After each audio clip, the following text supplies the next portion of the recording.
Welcome back மக்களே. நான் உங்களின் எம்எச்ஐ. நம்ம எம்டியுடைய பெயில் ஸ்டேட்டஸை செக் பண்ண மாதிரி ரொம்ப ஆவலோடு எதிர்பார்த்து லைவில் செக் பண்ணிகிட்டு இருந்தோம். பட்டு நான் ஏற்கனவே சொன்ன விஷயந்தான், சரிங்களா? எதிர்பாராத விதமாக இல்லை, பாதிக்கு பாதி தான் நான் சொல்லியிருந்தேன். 3 விஷயம் சொல்லியிருப்பேன். ஃபஸ்ட்டு விஷயம் என்னென்னா, 1 கிடைக்கும், 2வது தள்ளி போகும், 3வது கிடைக்காது, சரிங்களா?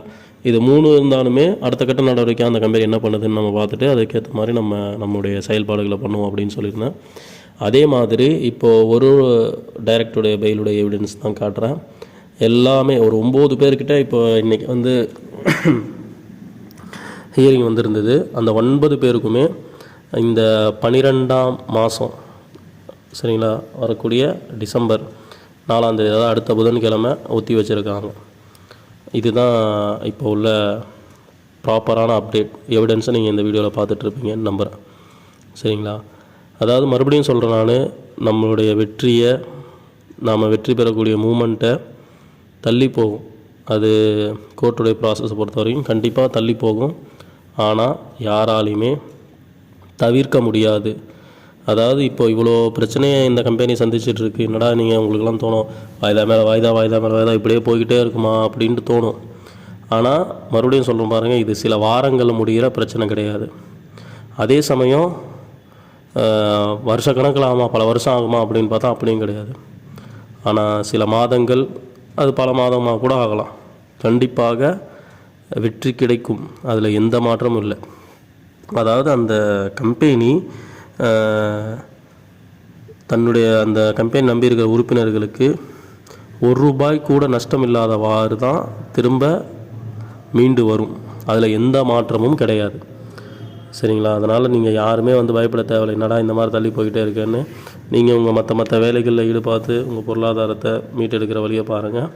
இந்த கம்பெனி மீண்டு வரும்பொழுது நிச்சயமாக அதனுடைய பொருளாதார லாபம் என்பது நமக்கு மிகப்பெரிய ஒரு பயனாக அமையும். அதில் எந்த மாற்றமும் கிடையாது, சரிங்களா? அதாவது நீங்கள் செய்யக்கூடிய ஒரு விஷயம் மூலமாக உங்களுக்கு பிரயோஜனம் இருந்துச்சுன்னா செய்யுங்க, பிரயோஜனம் இல்லைன்னா அதை செய்யாதீங்க.